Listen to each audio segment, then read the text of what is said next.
नमस्कार दोस्तों, कैरेटेक ऑनलाइन की तरफ से आपका इस वीडियो में स्वागत है। दोस्तों, इस वीडियो में आज हम आपको बताएंगे कि फ्लो चार्ट क्या होता है। दोस्तों, इसके पहले हम लोगों ने देखा कि एल्गोरिथम क्या होता है। एल्गोरिथम एक इंग्लिश में, सिंपल इंग्लिश में लिखा हुआ एक सीक्वेंस, प्रोग्राम का सीक्वेंस होता है।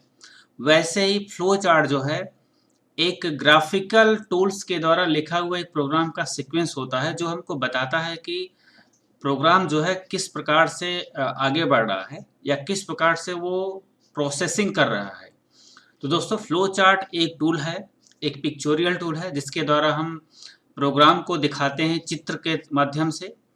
तो ये जो फ्लो चार्ट है दोस्तों, इसका यूज जो है सॉफ्टवेयर या सिस्टम के डॉक्यूमेंटेशन में भी प्रयोग होता है, और इसका यूज करके जो है सिस्टम के अंदर यानी प्रोग्राम अर्थात सॉफ्टवेयर के अंदर जो इंफॉर्मेशन की प्रोसेसिंग हो रही है उसके फ्लो को भी इंडिकेट किया जाता है। तो दोस्तों, फ्लो चार्ट के द्वारा हम प्रोग्राम के धारा प्रवाह को अर्थात प्रोग्राम के सीक्वेंस को चित्रवत आराम से दिखा सकते हैं। तो दोस्तों, इसमें जो है अनेक प्रकार के चित्र यानी अनेक प्रकार के फिगर यूज होते हैं, वो हम लोग को फिगर पहले जान लेना है। तो इससे रिलेटेड क्वेश्चन भी आते हैं दोस्तों, ये एक एक नंबर के क्वेश्चन आते हैं कि ये जो फिगर है ये किस चीज़ से रिलेटेड है, या इस जैसे आ गया कि 2 नंबर के जोड़ने का फ्लो चार्ट बना दीजिए या फेवनुकी सीरीज को प्रिंट करने का फ्लो चार्ट बना दीजिए। तो दोस्तों, इस प्रकार के 5-5 नंबर के जो क्वेश्चन होते हैं वो आप आसानी से इसे हल कर सकते हैं। तो सबसे पहले हम आप यहाँ पे देखते हैं कि फ्लो चार्ट के जो सिंबल्स हैं जिसके द्वारा फ्लो चार्ट बनता है उसके क्या सिंबल्स हैं। तो दोस्तों, ये जो है परपेंडिकुलर एक बॉक्स है। ये बॉक्स जो है स्टार्ट का बॉक्स होता है, अर्थात इस बॉक्स के अंदर हम स्टार्ट लिखते हैं या स्टॉप लिखते हैं। जैसे एल्गोरिथम के स्टार्टिंग के लिए हम सबसे पहले स्टार्ट लिखते हैं, लास्ट में एंड लिखते हैं या स्टॉप लिखते हैं। वैसे जब हम लोग फ्लो चार्ट को शुरू करेंगे दोस्तों, जब हम फ्लो चार्ट बनाएंगे कॉपी में, तो पहले हमको स्टार्टिंग करनी होगी। स्टार्टिंग के लिए ये परपेंडिकुलर बॉक्स हम लगा देंगे और इसके अंदर स्टॉप लिख देंगे। और दूसरा यूज है इसका कि स्टॉप, जब लास्ट में पूरा प्रोसेसिंग प्रोग्राम का खत्म हो जाए तो फ्लो चार्ट को अभी खत्म करना है, तो खत्म करने के लिए हम इस बॉक्स को लगाते हैं और उस बॉक्स में स्टॉप लिख देते हैं या एंड लिख देते हैं। तो इस प्रकार से दोस्तों ये सिंबल जो है एंड और स्टार्ट के लिए यूज होता है। नेक्स्ट सिंबल रेक्टेंगुलर बॉक्स है दोस्तों, ये प्रोसेसिंग के लिए यूज होता है। प्रोसेसिंग इन द सेंस कि अगर हम प्रोग्राम में कोई प्रोसेसिंग दिखा रहे हैं, जैसे हमको 2 नंबर को लेके ऐड करना है, तो 2 नंबर को ऐड अर्थात a plus b c equal to a plus b, ये प्रोसेसिंग है। हम ऐसा कर सकते हैं कि जो मैथमेटिकल ऑपरेशंस होते हैं उस प्रकार के प्रोसेसिंग को हम यहाँ पे दिखा सकते हैं रेक्टेंगुलर बॉक्स में। तो इसमें उस प्रोसेसिंग से रिलेटेड स्टेटमेंट को लिखेंगे तो ये समझा जाएगा कि ये प्रोसेसिंग हो रही है। तो इस प्रकार से हमको इसको दिखाएंगे। उसके बाद दोस्तों, ये जो एक रेक्टेंगुलर बॉक्स है लेकिन थोड़ा सा तिरछा है, तो ये इनपुट आउटपुट के लिए यूज होता है दोस्तों। अगर हम प्रोग्राम बना रहे हैं तो डेटा हम पहले ही लेंगे, बिना डेटा को लिए हम प्रोसेस नहीं कर सकते हैं। तो डेटा को लेने के लिए या डेटा अभी प्रोसेस हो चुका है तो डेटा को डिस्प्ले कराने के लिए अर्थात रिजल्ट को डिस्प्ले कराने के लिए हम इसका प्रयोग करते हैं। हम इनपुट लेना होगा तो इसी बॉक्स में इनपुट स्टेटमेंट को लिखेंगे दोस्तों। अब अगर हमको जो है आउटपुट देना है, हमने ले लिया है, प्रोसेस भी कर लिया है डेटा को, अब हमको उसका रिजल्ट देना है, तो रिजल्ट के लिए दोस्तों हम इसी बॉक्स में आउटपुट स्टेटमेंट को लिख देंगे। तो ये समझा जाएगा कि जो है ये आउटपुट हमको दे रहा है। इस प्रकार से ये जो बॉक्स है तिरछा रेक्टेंगुलर बॉक्स, ये जो है आउटपुट का प्रयोग करने के लिए यूज होता है। नेक्स्ट बॉक्स है डिसीजन मेकिंग स्टेटमेंट के लिए दोस्तों। ये जो डायमंड शेप है, ये जो है डिसीजन मेकिंग स्टेटमेंट को लिखने के लिए यूज होता है। अर्थात जब हमको कोई कंडीशन से रिलेटेड कोई सेंटेंस लिखना हो, या जैसे आपको कंपेयर करना है कि क्या 2 नंबर बड़े हैं कि छोटे हैं, 2 नंबर बराबर हैं कि नहीं, कौन नंबर किससे बराबर नहीं है, यानी जो इफ का यूज, इफ ऐसा समझ सकते हैं कि जो इफ स्टेटमेंट होता है वो हम इसके अंदर लिखते हैं। तो यानी कंडीशन से रिलेटेड डिसीजन मेकिंग स्टेटमेंट को हम इसके अंदर लिखते हैं। और दोस्तों, इसमें कुछ बातें ध्यान देने योग्य हैं कि ये जो डिसीजन मेकिंग स्टेटमेंट को लिखने का जो बॉक्स है, डायमंड बॉक्स है दोस्तों, इस बॉक्स में हम स्टेटमेंट लिख देते हैं। अब वो स्टेटमेंट या तो ट्रू होगा या तो फॉल्स होगा। अगर ट्रू होता है तो यहाँ पे हम यस लिख सकते हैं, यहाँ पे फॉल्स होता है तो यहाँ पे नो लिख सकते हैं। अगर ट्रू हुआ तो इधर से हम एक एरो लाएंगे, या फॉल्स हुआ तो इधर से एक एरो लाएंगे, या हम इधर से भी ला सकते हैं, अर्थात इनपुट अर्थात इस बॉक्स में हम डेटा को एक ओर से लाएंगे और किन्हीं दो ओर से इसको आउटपुट में भेजेंगे। तीन नहीं हो सकता है, दो, या तो कंडीशन फॉल्स होती है या तो ट्रू होती है।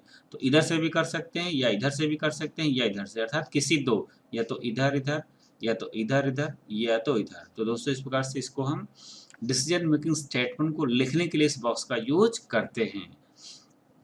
आगे देखिए दोस्तों, ये एरो है।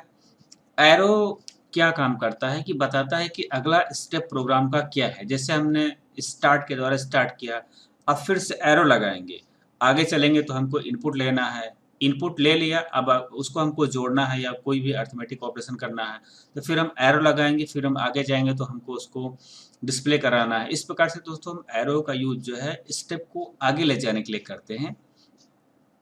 दूसरा है दोस्तों on page connector. On page connector का मतलब ये होता है कि जैसे दोस्तों हम जो है कोई बड़ा सा फ्लो चार्ट बना रहे हैं, एक ही पेज एक पेज में आएगा, लेकिन हम चाह रहे हैं कि काफ़ी बड़ा है, वो दूसरे पेज में ना जा करके हम कई कॉलम में उसको जो है अरेंज कर दें। तो एक ही पेज में डिफरेंट कॉलम में लिखे हुए एक ही फ्लो चार्ट को कनेक्ट करने के लिए जो है सर्कल का यूज होता है।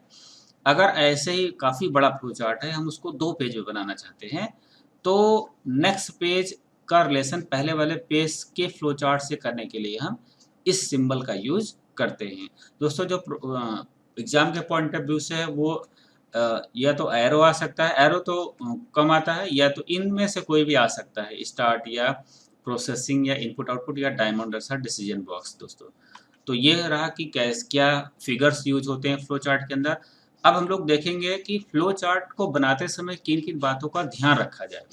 अगर आता है प्रोग्राम में कि what is the flow chart explain with example, तो हम लोग को बेसिक चीज़ें हमको लिखना है।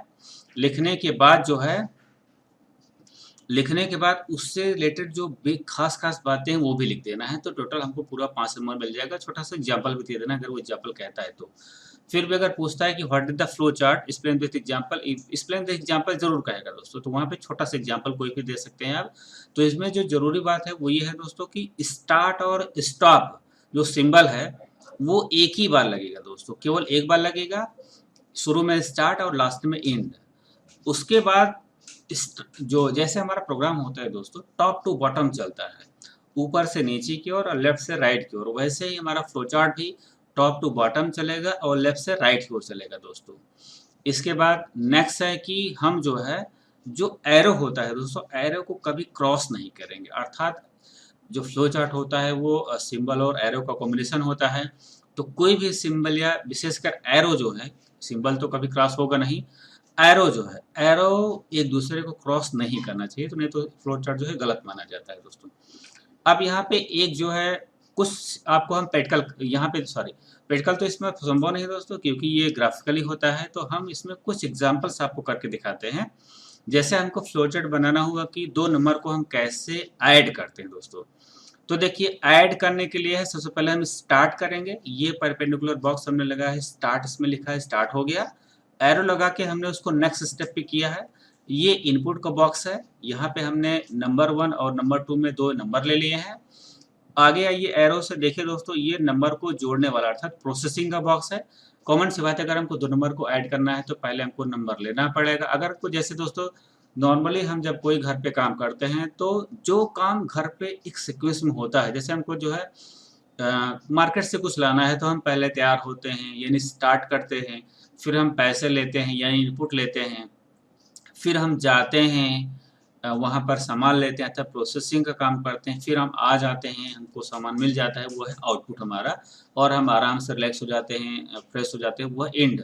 तो वैसे दोस्तों हम प्रोग्राम को भी डिज़ाइन करते हैं, जैसे स्टार्ट किया हमने, दो नंबर लिए, इनपुट नंबर 1 नंबर 2 दोनों को जोड़ दिया दोस्तों, सम स्टोर कर लिया, ये प्रोसेसिंग बॉक्स है। अब सम के अंदर पूरा पूरा एडिशन आ गया है दो नंबर का, हम उसको डिस्प्ले कर देंगे, ये हमारा आउटपुट हो जाएगा। और लास्ट में भी प्रोग्राम आपका एंड हो गया, आपने लास्ट में एंड कर दिया दोस्तों। इस प्रकार से जो है फ्लो चार्ट को आप कॉपी में ऐसे एग्जांपल दो चार बना सकते हैं, बनाने के बाद जो है वो आपके दिमाग में आ जाता है। तो ऐसे दोस्तों नेक्स्ट है कि अगर हमको फ्लो चार्ट के द्वारा फेबिनोकी सीरीज प्रिंट करना है, ये इंपॉर्टेंट है आ सकता है दोस्तों। तो हालांकि फेबिनोकी सीरीज का जो फ्लो चार्ट है, इसको हम लोग जो है, जब ये लूप से रिलेटेड है, तो जब हम लोग लूप पढ़ेंगे तो उसमें आपको बेहतर तरीके से एग्जाम्पल बताएंगे। फिर भी यहाँ पे आपको थोड़ा समझना है कि फेबिनोकी सीरीज एक्चुअली में होता क्या है। दोस्तों ये फेबिनोकी सीरीज का प्रोग्राम अगर हमको फ्लो चार्ट के द्वारा दिखाना है तो कैसे दिखाएंगे। सबसे पहले तो इसको सीक्वेंस को हम समझते हैं दोस्तों। सीक्वेंस में क्या होता है, 0 और 1 को हम पहले प्रिंट करा लेते हैं, इसलिए यहाँ पे डिफॉल्ट लिखा गया है। तो फेबिनोकी सीरीज जो है वो 0 से स्टार्ट होती है दोस्तों। अक्सर एक नंबर में भी क्वेश्चन आते हैं कि फेबिनोकी सीरीज जो है किस अंक किस नंबर से स्टार्ट होती है, तो 0 से स्टार्ट होती है। 0 और 1 हमने प्रिंट करा लिया। अब पहले दो नंबर को जोड़ के जो आएगा वो फिर से प्रिंट कराएंगे। जैसे दोनों को जोड़ा तो आया 1, 1 को प्रिंट कराया, फिर इन दोनों को जोड़ेंगे तो फिर से आएगा 2, फिर इन दोनों को जोड़ेंगे फिर आएगा 3, फिर इन दोनों को जोड़ेंगे फिर आएगा 4। तो दोस्तों ये जो है एक ग्राफिकल लॉजिक है, इसको हम दिमाग में बैठा लेंगे। लेकिन जब हम लूप पढ़ेंगे दोस्तों तो वहाँ पे क्लियर हो जाएगा, तो उस हिसाब से हम जो है इसमें स्टेटमेंट को लिख देंगे। इसमें क्या किया जाता है, ए को 0 पे रखा जाता है, बी को 1 पे, और ए बी इक्वल टू सी किया जाता है दोस्तों, सी को प्रिंट किया जाता है। फिर ए को बी में, जब ए को बी में भेजेंगे, यानी ये बी है, बी को ए में, सॉरी यहाँ, हाँ दोस्तों, बी को ए में भेजेंगे तो अगर बी को ए में भेजेंगे तो ए यहाँ पे आएगा, और जो सी में 1 आया है, सी को बी में भेजेंगे तो बी यहाँ पे आ जाएगा। अब ए यहाँ पे है, बी यहाँ पे है, ए बी को जोड़ेंगे तो सी आएगा। अब फिर बी को ए में भेजेंगे तो ए यहाँ पे आएगा, सी को बी में भेजेंगे तो बी यहाँ पे आएगा। अब ए को बी को जोड़ेंगे तो सी आएगा, अर्थात ये आएगा। फिर बी को ए में भेजेंगे तो ए यहाँ पे आएगा, सी को बी में भेजेंगे तो बी यहाँ पे आ जाएगा। फिर दोनों को जोड़ेंगे तो सी आएगा, अर्थात 5 आएगा। इस प्रकार से दोस्तों एक एक करके जो है स्टेप आगे बढ़ जाता है। इसको फिर से समझ लें दोस्तों, यहाँ पे समझेंगे तो आपको जो है जब हम लूप में बताएंगे तो ज़्यादा अच्छी तरह समझ में आएगा। ए की वैल्यू पहले 0 रखते हैं, बी की वैल्यू पहले 1 रखते हैं, फिर दोनों को जोड़ते हैं तो आता है 1, अर्थात सी को प्रिंट कराते हैं। फिर जो बी की वैल्यू है वो ए में भेजते हैं तो ए यहाँ पे आता है, और जो सी की वैल्यू है 1 वो बी में भेजते हैं तो बी यहाँ पे आता है। फिर दोनों को जोड़ते हैं तो सी आता है, अर्थात 2 आता है, इसको प्रिंट कराते हैं। फिर बी की वैल्यू को ए में भेजते हैं तो ए यहाँ पे आता है, सी की वैल्यू को बी में भेजते हैं तो बी यहाँ पे आता है। फिर दोनों को जोड़ते हैं तो प्रिंट कराते हैं सी। अब बी की वैल्यू को ए में भेजते हैं तो ए यहाँ पे आता है, और सी की वैल्यू को बी में भेजते हैं तो बी यहाँ पे आता है। तो दोनों को जोड़ते हैं तो 5 प्रिंट होता है। इस प्रकार से दोस्तों हम आगे के दो वैल्यूज को जोड़ करके नेक्स्ट 1 वैल्यू को प्रिंट कराते हैं। इसको हम फ्लो चार्ट के द्वारा देख लेते हैं दोस्तों। ये स्टार्ट है, स्टार्ट हमने लिख दिया। स्टार्ट लिखने के बाद हमने ए की वैल्यू 0 लिख दी, काउंटर वेरिएबल ले लिया कि हमको कितने नंबर तक चाहिए। बी इक्वल टू 1 किया दोस्तों, ए बी 0 1 रहता है, सी इक्वल टू 0 ले लिया हमने। अब दोनों को देखे दोस्तों, हमने दोनों को जोड़ दिया। पहले हम ए बी को प्रिंट, वो अंडरस्टूड है, प्रिंट समझना रहता है।